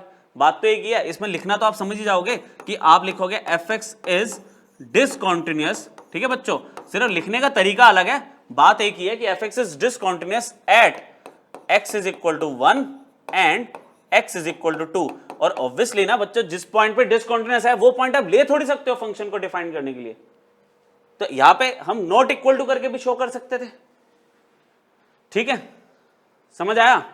तो टाइप ऑफ डिसकंटिन्यूटी मतलब एग्जामिन द कॉन्टिन्यूटी, उसके पॉइंट ऑफ डिसकंटिन्यूटी निकालने के क्वेश्चन हमने कुछ कर लिए इसमें, ठीक है, कुछ क्वेश्चन हमने डिस्कस कर लिए। तो आगे देखते हैं। हाँ, ये लास्ट टॉपिक है बच्चों हमारा कॉन्टिन्यूटी का। कॉन्टिन्यूटी का लास्ट टॉपिक है कॉम्पोजिट फंक्शन। हमने फंक्शंस में पढ़ा था लास्ट ईयर, है ना, फंक्शंस में पढ़ा था। पूरा डिस्क्राइब करने की कोशिश करूंगा मैं आपको कह रहा है एक जो फंक्शन है, ये एक बेसिक सी थ्योरम है, कह रहा है एक फंक्शन है, उसमें ना हमने 2 या 3 कॉन्टिन्यूअस फंक्शन ले लिए, 2 या 3 कॉन्टिन्यूअस फंक्शन ले लिया, f1 f2 f3, ये सब कॉन्टिन्यूअस फंक्शन है। कह रहा अगर मैं इनकी कंपोजिशन ले लूं तो कह रहा वो भी कॉन्टिन्यूअस होगी। अच्छा, फाइनाइट नंबर ऑफ फंक्शंस मैं ले सकता हूं इसमें, कि मान लो मेरा f1 और f2 दोनों कॉन्टिन्यूअस है। f1 मैं छोटे एग्जांपल से बात करते हैं, f1x और f2x ये दोनों कॉन्टिन्यूअस फंक्शन है, ठीक है, दोनों। तो मैं अगर f1 कंपोजिशन ये होता था ना, अगर मैं f1 f2x कैलकुलेट करता हूं, ठीक है, तो वो भी हमारा कॉन्टिन्यूअस होगा, वो ये कहना चाह रहा है आपका, ठीक है। अच्छा, ये जो थ्योरम 2 है, ये असली चीज है, कॉम्पोजिट फंक्शन की असली प्रॉपर्टी ये है। वो तो बेसिक थ्योरी की डेफिनेशन थी, हो गई। इसको जरा समझने की कोशिश करो। कह रहा है 2 फंक्शन है हमारे पास, fx और gx। जो fx है वो किसी एक पर्टिकुलर a पॉइंट पे कॉन्टिन्यूअस है, हमें दिया होगा या हमें ढूंढना होगा। fx का कॉन्टिन्यूटी का पॉइंट यहां पे होना तुम्हारे पास बहुत जरूरी है।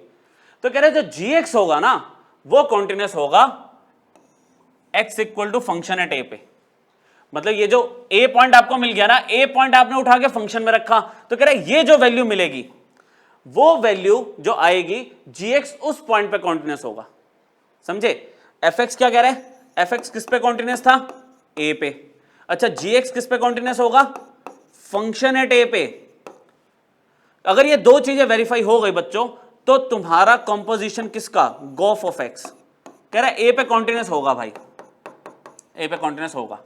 इसको हम बोलते हैं चेन रूल, ठीक है, चेन रूल फॉर कॉन्टिन्यूटी। बहुत ही बढ़िया चीज, कॉन्टिन्यूटी का चेन रूल बताया मैंने अभी आपको, ठीक है। कि देखो ना, चेन बनी हुई है ना, ए पे जो डिफाइंड था उस पे मैंने फंक्शन एट ए की वैल्यू निकाली और फिर उसकी कॉन्टिन्यूटी चेक करी, तो उनका दोनों का कॉम्पोजिशन, अच्छा GOF वो कॉन्टिन्यूस होगा। ठीक है, अगर इसी को आप उल्टा कर दो, इधर GX कर दो, इधर G एट ए कर दो, उधर FX कर दो, तो FOG कॉन्टिन्यूस होगा, है ना, वाइस वर्सा। वो तो आप यूज कर सकते हो, कोई दिक्कत वाली बात नहीं है। Definition clear? तो प्रैक्टिकली अप्लाई करते हैं चीजों को, बहुत मजा आएगा इन क्वेश्चंस को अगर आप ध्यान से समझोगे। अच्छा करें अब आगे, कह रहा है साइन एक्स एक फंक्शन है, दिया हुआ है कॉन्टिन्यूस है at X equal to pi by 2। Actually sine X तो सब रियल नंबर पे कॉन्टिन्यूस होता है ना, यहां पे कह रहा है पर्टिकुलर एक पॉइंट दे दिया X equal to pi by 2। अच्छा तो ये तो वो वाली बात नहीं हो गई कि जो एफ एक्स है वो X equal to pi by 2 पे कॉन्टिन्यूस दिया हुआ है, ये तो वो वाली बात हो गई। तो कह रहा है जो जी एक्स है वो किस पे कॉन्टिन्यूस होना चाहिए, कह रहा है पहले फंक्शन एट ए निकाल तो लो, ये ए हो गया ना, कह रहा है फंक्शन एट पाई बाय 2 क्या दिखेगा आपको, फंक्शन एट पाई बाय 2 क्या होगा, साइन पाई बाय 2, वो वैल्यू कितनी है 1, बात समझ आई, साइन पाई बाय 2। तो अब ये जीएक्स पे फोकस करना, जीएक्स पे फोकस करो, 1 वाला इंडिकेटेड पॉइंट है, 1 वाला इंडिकेटेड पॉइंट। तो कह रहा है 1 पे लेफ्ट हैंड लिमिट, 1 पे लेफ्ट हैंड लिमिट कितनी आएगी, 1 अगर रखते हो 0 आ रही है। 1 पे राइट हैंड लिमिट कितनी आ रही है, ये राइट हैंड लिमिट के लिए काम होगा ना, अगर आप राइट हैंड लिमिट निकालते हो वो आपका 0 आ रहा है, लेफ्ट हैंड लिमिट निकालते हो वो आपका 0 आ रहा है, फंक्शन एट 1 निकाल के देख लो वो भी 0 आ रहा है। मतलब हमारा जो जीएक्स है, जीएक्स है वो किस पे कॉन्टिन्यूस है, कॉन्टिन्यूस है 1 पे, और 1 है क्या, फंक्शन एट ए, मतलब function at pi by 2, link up हो रहा है चीजों का। एफ एक्स हमारा इस ए पे कॉन्टिन्यूस था, अच्छा जी एक्स हमारा फंक्शन एट ए पे कॉन्टिन्यूस है, therefore G of F is CTS लिख दिया शॉर्ट में, continuous at X is equal to A मेरा पाई बाय 2 था। ये एप्लीकेशन है इसकी, समझो जरा, समझो, देखो एक बार दोबारा देख लो, फंक्शन मेरा पाई बाय 2 पे कॉन्टिन्यूस था fx, तो gx किस पे कॉन्टिन्यूस होगा, जब मैं पाई बाय 2 इसमें रख दूंगा 1 पे कॉन्टिन्यूस होगा, तो कह रहा है उसका GOF कॉन्टिन्यूस होगा पाई बाय 2 पे। क्लियर? ठीक है। सेकंड एग्जांपल और ज्यादा इजी है, इसमें तो कुछ वर्किंग करनी ही नहीं है। कह रहा है यार ये जो एक्सप्रेशन है, ये देखो, ये px बाय qx वाली फॉर्म ले रहा हूं जिसमें px में एक बार अलजेब्रिक है और एक बार आपका ट्रिग्नोमेट्रिक है, तो ये सारे रियल नंबर पे कॉन्टिन्यूस होगा। अच्छा ये कभी 0 होगा ही नहीं, x square plus 2 can not B 0। ठीक है, फॉर ऑल x ये भी कॉन्टिन्यूस है, तो कह रहा है px बाय qx कॉन्टिन्यूस है for all x। For all x का मतलब सारे रियल नंबर पे कॉन्टिन्यूस है, fx आपका कॉन्टिन्यूस है सब पर। अच्छा gx मॉड्यूलस फंक्शन दे दिया, मॉड्यूलस फंक्शन बताया था ना आपको, for all x belongs to real number, ये भी कॉन्टिन्यूस होगा। अच्छा ये कॉन्टिन्यूस है, ठीक है, मान लो किसी एक नंबर पे कॉन्टिन्यूस है, मान लो किसी एक नंबर पे कॉन्टिन्यूस है, वो a वैल्यू ली मैंने, अच्छा a वैल्यू मैंने यहां पे रखी, तो मुझे फंक्शन एट a की वैल्यू जो भी आएगी वो वाली वैल्यू इसमें अगर मैं पुट करता हूं, ठीक है, तो उस पर भी तो कॉन्टिन्यूस होगा मेरा gx, क्योंकि बात हमारी ये हो गई है कि fx भी हर जगह कॉन्टिन्यूस है और gx भी हर जगह कॉन्टिन्यूस है। तो इस बेसिस पे अगर मैं गोफ ऑफ x निकालता हूं बच्चों, गोफ ऑफ x का मतलब क्या हो गया, आपको करके दिखाता हूं, g ऑफ fx, ठीक है, आपको याद आ जाएगा fx की वैल्यू कितनी है, ये छोटी सी value x sin x upon में x स्क्वायर प्लस 2, ठीक है, और अब मैं इसमें अगर x की जगह रिप्लेस करता हूं तो ये क्या आ जाएगा, x sin x अपॉन में x square plus 2 is also continuous for all x belongs to r। ये सब रियल नंबर पे कॉन्टिन्यूस है हमारा, मतलब इसमें मैंने गोफ एक अलग तरह का फंक्शन डिफाइन करा, ठीक है, कॉम्पोजिट फंक्शन जो हमें पता था कि गोफ डिफाइन होगा। अगर मैं ये दो डेफिनेशन अप्लाई करूं कि फंक्शन मेरा a पे कॉन्टिन्यूस है, gx मेरा फंक्शन एट a पे कॉन्टिन्यूस है, तो g ऑफ f भी a पे कॉन्टिन्यूस होगा। ठीक है, जो a की बात है यहाँ पे सारे ही आ गए ना नंबर, तो एक a की क्या बात कर रहे हो आप। तो ये क्वेश्चन किस तरह से बन सकता है कि ये दो चीजें दे देगा आपको कि ये कॉन्टिन्यूस है, तो 4 ऑप्शन दिए हो गया आपको, इस तरह के 4 ऑप्शन हो गया अलग अलग, है ना, तो आपको चेक करना होगा कि कौन सा ऑप्शन वैलिड है इसमें। क्लियर? तो कॉम्पोजिट फंक्शन का ये पॉइंट आपको क्लियर हो गया। ठीक है, एक और इंपॉर्टेंट नोट है इसमें, उसके बाद 2-3 क्वेश्चन और आपका ये टॉपिक पूरी तरह से खत्म हो गया। अच्छा, निपटाते हैं इसको, nth root of the function, nth root आपको बनाना आता है। कह रहे ये कॉन्टिन्यूस होगा अगर हमारा जो n है ना वो ऑड होगा, बिना कोई टेंशन के अगर मुझे ये दे दिया क्यूब रूट ऑफ x, ठीक है, तो ये अगर ओड है ना, 5 है 7 है, कह रहे फंक्शन मेरा nth रूट जो होगा फंक्शन का हर जगह कॉन्टिन्यूस होगा अगर n मेरा ओड है। इसकी दूसरी पॉसिबिलिटी भी है, दूसरी पॉसिबिलिटी में कह रहा है कि ये एक बार फिर कॉन्टिन्यूस हो सकता है। कब? जब तुम्हारा ये जो अंदर का जो फंक्शन है ना, अगर वो पॉजिटिव है, क्योंकि रूट के अंदर वैल्यू क्या होनी चाहिए, पॉजिटिव होनी चाहिए, या जीरो है, तो कह रहा है अगर उस केस में n तुम्हारा इवन भी है ना, n तुम्हारा इवन भी है तो भी कॉन्टिन्यूस होगा। मतलब अल्टीमेटली ना ये ओड इवन दोनों पे ही वैलिड रहता है, क्योंकि अंडर रूट की वैल्यू अगर यहाँ पे इवन वैल्यू 2 है 4 है तो अंदर वाली वैल्यू पॉजिटिव होनी चाहिए, ठीक है। लेकिन अगर ओड है तो अंदर वाली वैल्यू पॉजिटिव ना हो तो भी ये कॉन्टिन्यूस होगा, ठीक है। अब कॉन्ट्राडिक्टरी पार्ट क्या है कि अंदर वाली वैल्यू नेगेटिव है, और यहां पे इवन है तो नहीं होगा कॉन्टिन्यूस वो। फाइनलाइज, अगर अंदर कुछ भी हो पावर ओड है कॉन्टिन्यूस होगा, अंदर पॉजिटिव है और पावर इवन है तो कॉन्टिन्यूस होगा, ठीक है। चलो बस किसी भी तरह से समझो, पॉइंट्स को ध्यान रखना। इसकी बात करते हैं, पावर आ गई, रैशनल वाली पावर आ गई, आपको चेक करना है कॉन्टिन्यूस है या नहीं है। तो हम क्या करेंगे, ऊपर की तो हमें दिक्कत नहीं है, न्यूमरेटर तो आपका हर जगह कॉन्टिन्यूस होगा क्योंकि पॉलिनोमियल फंक्शन है। Denominator can not B zero, तो इसको मैं देखने की कोशिश कर रहा हूं। तो ये भी वैसा वैसे ही है, x square plus 2x plus 2 को मैं कैसे लिख सकता हूं, क्या मैं इसको 1 + 1 लिख सकता हूं, और फिर ये बन जाएगा आपका x + 1 का होल स्क्वायर, या आपका x + 1 का होल स्क्वायर बन गया, ठीक है। और +1 ये भी पॉजिटिव है, ये हर जगह डिफाइंड है ना, ये हर जगह डिफाइंड एवरीवेयर। अगर ये हर जगह डिफाइंड है तो x-7 तो पहले से डिफाइंड था, तो आप क्या लिखोगे, x-7 और x² प्लस 2x प्लस 2।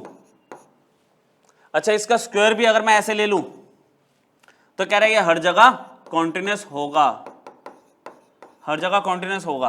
अच्छा, कॉन्टिन्यूस होने का मतलब यार ये पॉजिटिव आ रहा है ना, देखो ये डिफाइंड तो है ही, इसकी वैल्यू कुछ भी आए, ऊपर वाली की वैल्यू पॉजिटिव आए नेगेटिव आए, नीचे वाली की तो पॉजिटिव आ ही रही है, स्क्वायर की वजह से वो पॉजिटिव हो जाएगी, स्क्वायर की वजह से पॉजिटिव हो जाएगी।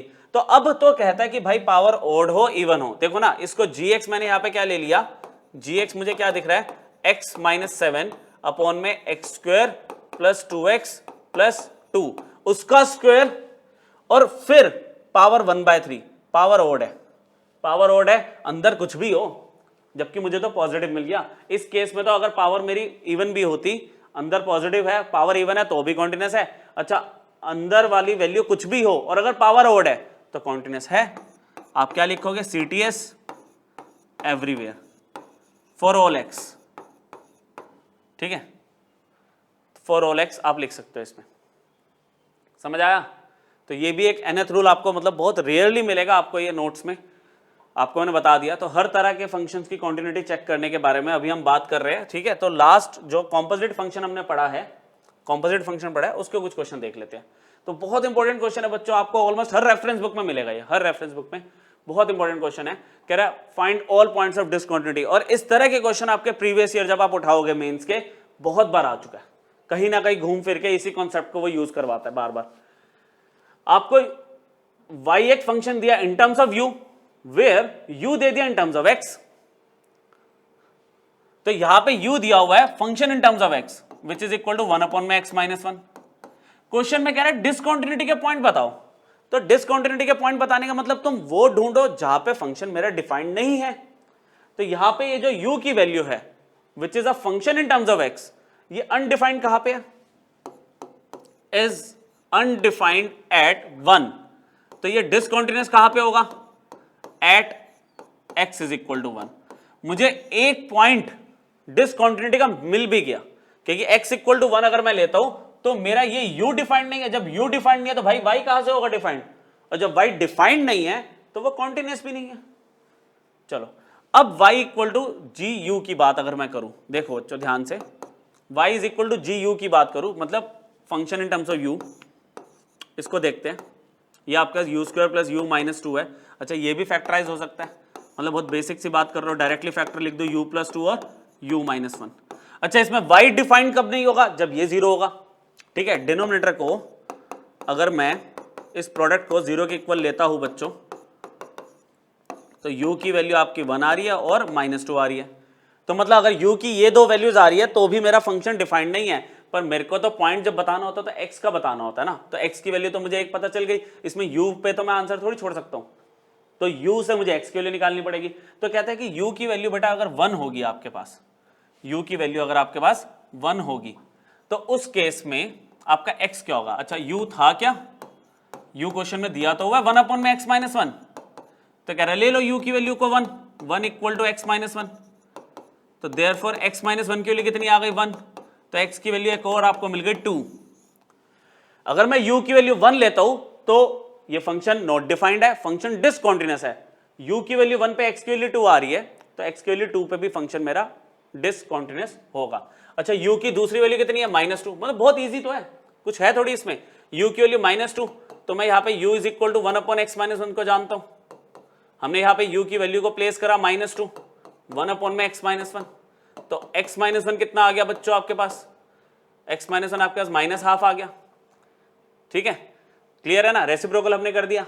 अच्छा फिर x की वैल्यू मेरे पास कितनी आ गई -12 प्लस 1, एक एक स्टेप में आपको करके दिखा रहा हूं, आप वैसे सोच चुके हो आंसर हाफ आ रहा है। तो हुआ क्या, ये हुआ क्या, कह रहा है आपको जो y दिया हुआ था वो g in terms of u है और u in terms of x है। देखो g in terms of u है और u क्या था आपका fx था, तो कह रहा है ये जो कॉम्पोजिट फंक्शन है कहां पे डिसकंटीन्यूअस है। पहला पॉइंट x का क्या आया था 1, दूसरा पॉइंट x का आया 2, तीसरा पॉइंट क्या आया हाफ। इन तीनों पॉइंट पे गिवन फंक्शन जो कि एक कॉम्पोजिट फंक्शन है वो डिसकंटीन्यूअस है, क्योंकि इन तीनों पॉइंट पे मेरे फंक्शन डिफाइंड नहीं है। ठीक है, क्लियर हुआ, अच्छा क्वेश्चन है ये। एक बार इस तरह के क्वेश्चन आप एग्जाम में मतलब देखते हो, प्रैक्टिस कर सकते हो आप कोई भी रेफरेंस बुक उठा के। चलो अब आपको पिछली बार तो कॉम्पोजिट फंक्शन दे दिया था, इस बार कॉम्पोजिट फंक्शन आपको बनाना है। ठीक है, तो ये आपका सेकंड लास्ट क्वेश्चन है, बहुत इंपॉर्टेंट क्वेश्चन है ये, इस पे थोड़ा सा फोकस करना। fx दे दिया, gx दे दिया, कह रहा है कॉन्टिन्यूटी डिस्कस करो fx की, gx की और fog की, तीनों की डिस्कस करनी है आपको कॉन्टिन्यूटी। सिंपल सी बात, fx मैंने यहां पे लिखा, fx नॉट डिफाइंड कहां पे है, x इक्वल टू 1 पे। मैं लिख रहा हूं हमारे पास fx is discontinuous only at x is equal to 1, क्योंकि भाई 1 पे फंक्शन डिफाइंड नहीं है तो 1 पे डिसकंटीन्यूअस होगा। gx आपका gx is discontinuous obviously at x equal to 2 पे डिसकंटीन्यूअस है ये। अच्छा अब fog की बात करेगा तो fog तो निकालना पड़ेगा, इसमें fog मुझे दिया नहीं हुआ। ठीक है, तो fog के लिए हम क्या करते हैं बच्चों, f ऑफ gx ले लेंगे। ठीक है, तो इसको यहां से करते हैं, gx की वैल्यू कितनी दी है 1 अपॉन में x माइनस 2। ठीक है, और अगर मैं इसमें x की जगह 1 अपॉन x माइनस 2 रखूं तो क्या आ जाएगा बच्चों 1 अपॉन में x माइनस 2, इसको 1 अपॉन में x माइनस 2 प्लस 1 ऊपर। अच्छा डिवाइडेड बाय ऐसे लगा दूं, आपका मेन डिवाइड ऐसे लगा देता हूं 1 अपॉन में x माइनस 2 माइनस 1। थोड़ी सी सिंप्लीफिकेशन की नीड है इसमें, सिंप्लीफिकेशन में क्या करोगे आप, यहां एलसीएम ले लो, x minus 2 1 plus x minus 2 divided by again LCM ले लिया x माइनस 2, तो यहां पे आ जाएगा 1 माइनस x माइनस में 2, x माइनस 2 से x माइनस 2 कैंसिल हो गया, यहां पे आ गया x माइनस 1 डिवाइडेड बाय यहां पे क्या आ जाएगा आपके पास 1 माइनस x प्लस 2 है ना, तो आपके पास आ जाएगा यहां पे 1 माइनस में x, 1 माइनस में x। अब fog आपने निकाल लिया, यहां पे कुछ गड़बड़ तो हुई है, नहीं 3 हो जाएगा ना, सॉरी,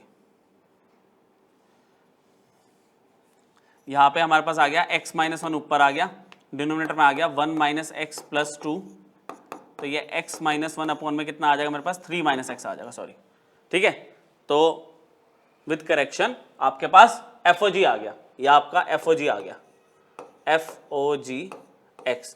अब ना कॉम्पोजिट फंक्शन ऐसे नहीं बात करके खत्म कर सकते कि भाई 3 पे डिसकंटीन्यूअस है ये ना, आपको FOG की डिसकंटीन्यूटी की कंडीशन पता होनी चाहिए, क्योंकि FOG एग्जिस्ट कब कर रहा था, कब था कॉन्टिन्यूअस।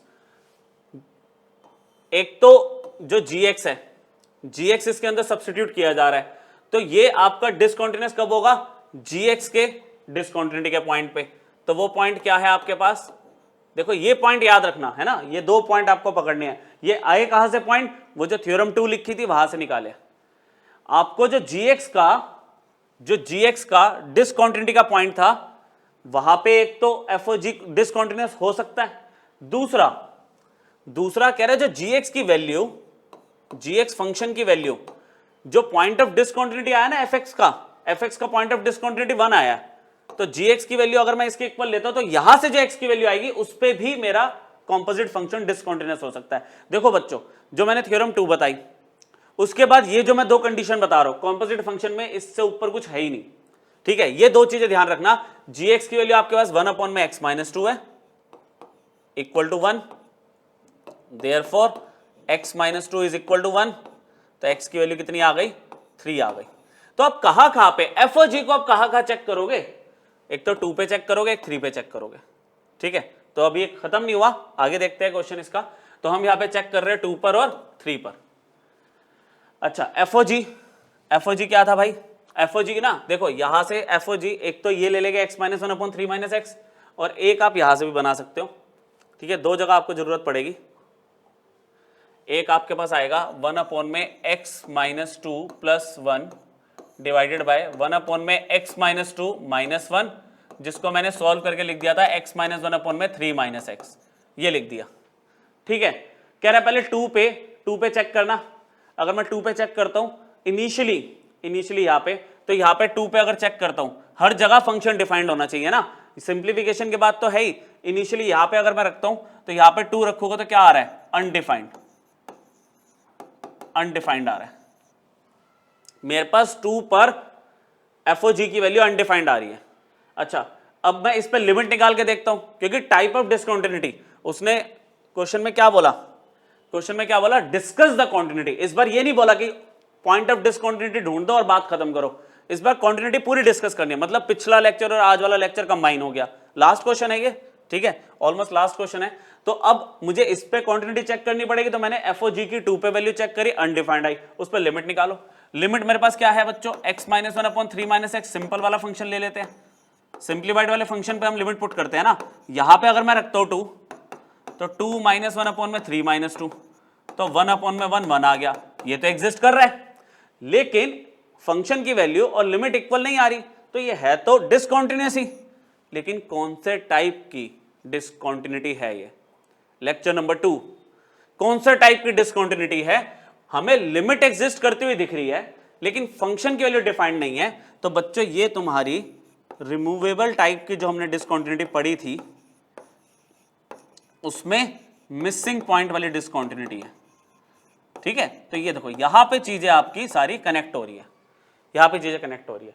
सिमिलरली फोगेट 3 अगर कैलकुलेट करूं मैं एफओजी एट 3, तो उस पर अगर मैं देखता हूं तो एफओजी एट 3 इनिशियल पे ही करते हैं, इसमें नहीं करेंगे, शुरू वाले में ही करेंगे, देखते करके 1/3 - 2 + 1 डिवाइडेड बाय 1/3 - 2 - 1।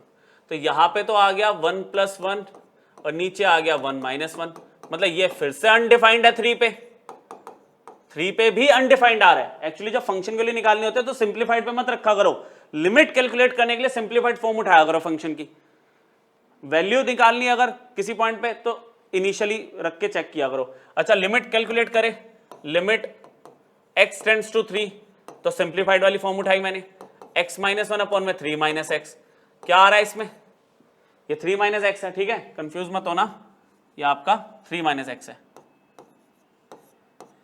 लिमिट जैसे सब्स्टिट्यूट की, ये फिर से 2/0 नॉट डिफाइंड, इंफिनिटी आ रही है। अच्छा, इसमें अगर तुम 3 नेगेटिव लेते हो तो -∞, 3 पॉजिटिव लोगे तो +∞, मतलब हमारे पास LHL RHL दोनों इनफाइनाइट आ रहे हैं और फंक्शन की वैल्यू नॉट डिफाइंड है। तो बच्चों ये आपकी कौन सी डिसकंटिन्यूटी हो गई, नॉन रिमूवेबल डिसकंटिन्यूटी, जिसमें इनफाइनाइट डिसकंटिन्यूटी का टाइप हमने पढ़ा था कि अगर कोई एक LHL या कोई एक RHL, at least one of them अगर इनफाइनाइट आ जाए तो ये इनफाइनाइट डिसकंटिन्यूटी के टाइप में चली जाती है। ठीक है, क्लियर हुआ। तो काफी डिटेल में आज आपने चीजें समझी है, इनको एक बार दो बार रिवाइज करना तो आपका पूरा कॉन्सेप्ट क्लियर हो जाएगा। बस खत्म करा इसको। ये लो, कॉन्टिन्यूटी पूछ रहा है, fx हमने ले लिया sin x अच्छा gx मैंने ले लिया e की पावर x, आप FOG निकाल लो या GOF निकाल लो। अगर मैं इसमें बात करता हूँ GOFX निकालने की तो क्या होगा, g ऑफ fx, fx मेरे पास कितना है sin x है, इसको इससे कंपेयर करा, x की जगह मैंने sin x रख दिया। अब पुरानी बात कह रहा है जो ये है कॉन्टिन्यूस है for all real number, exponential is continuous for all real number, तो कह रहा है फिर तो पर्टिकुलर a पे चेक करने की बात ही नहीं रही, तो कह रहा है उसका जो कॉम्पोजिट फंक्शन है वो भी कॉन्टिन्यूस है फॉर ऑल रियल नंबर। लो ठीक है, तो ये एक सिंपल टाइप का क्वेश्चन था, ये रह गया था तो मैंने यहां पे आपको वो भी करा दिया। एक ये थ्योरी का पॉइंट है आपका। आपने आज क्या पढ़ा, आपने क्या पढ़ा कि मेरे पास ना fx कॉन्टिन्यूस था और gx कॉन्टिन्यूस था fa पर, तो GOF कॉन्टिन्यूस होगा। लेकिन कह रहा है इन दोनों में से, देखो बात क्या हुई कि एक फंक्शन कॉन्टिन्यूस था, दूसरा भी फंक्शन कॉन्टिन्यूस था, किस किस पॉइंट पे था वो हमने फोकस किया। लेकिन कह रहा है अगर दोनों में से at least one of them fx और gx में से कोई एक भी अगर डिसकॉन्टिन्यूस आ गया ना, तो कह रहा है कंपोजिट फंक्शन के बारे में आप कुछ नहीं बता सकते। तो आप कुछ नहीं बता सकते, ना आप fgx के बारे में बता सकते हो, ना g at fx के बारे में बता सकते हो, कि उसमें हम नहीं बोल सकते कि ये दोनों डिसकॉन्टिन्यूस हो गए या कॉन्टिन्यूस हो गए। इसके लिए हमें प्रॉपर एनालिसिस करना पड़ता है, जैसे कि लास्ट क्लास में बात कर रहा था मैं आपसे अलजेब्रा में भी तो क्या होता था, एक डिसकॉन्टिन्यूस होता था तो प्रोडक्ट वाले को हम ऐसे ही थोड़ी बोल सकते थे, उसमें हम पूरा एनालिसिस करते थे, निकालते थे वैल्यूज को, फंक्शंस की LHL RHL सब निकालते थे। इसमें भी ऐसे ही होगा, इसमें FOG का, G ऑफ F का, LHL RHL फंक्शन वैल्यू सब निकालनी पड़ेगी और फिर देखेंगे कि इक्वल आ रहा है या नहीं आ रहा। ठीक है, तो मुझे उम्मीद है कि आज का लेक्चर आपको अच्छे से क्लियर हुआ होगा। यहाँ पे हम कॉन्टिन्यूटी को क्लोज करते हैं। ठीक है, आगे के लेक्चर और ज्यादा इंटरेस्टिंग होंगे क्योंकि उसमें प्रैक्टिस का काम ज्यादा होगा। यहाँ पे कॉन्सेप्ट ज्यादा थे, क्वेश्चंस कम थे। ठीक है, क्योंकि कॉन्सेप्ट ही इतने सारे हैं इसके अंदर, ये क्लियर होने बहुत जरूरी है और एक साथ आपको ये सारे कॉन्सेप्ट्स नहीं मिलते। ठीक है, तो आप इसको रिवाइज करो। अगर कोई आपको प्रॉब्लम हो, कोई डाउट हो तो आप कमेंट में भेज सकते हो, अपनी ईमेल आईडी आप दे देना, तो उस ईमेल आईडी पे आपको या तो एक ऑडियो नोट या फिर प्रॉपर एक एक्सप्लेनेटरी सॉल्यूशन बना के आपको मेल कर देंगे हम लोग। ठीक है, तब तक के लिए आप इसको रिवाइज करो और नेक्स्ट लेक्चर हम इसी चैप्टर में आगे बढ़ेंगे, पर ये टॉपिक आपका क्लोज हो गया। ठीक है, तो चलो नेक्स्ट क्लास में मिलते हैं आपको। Thank you.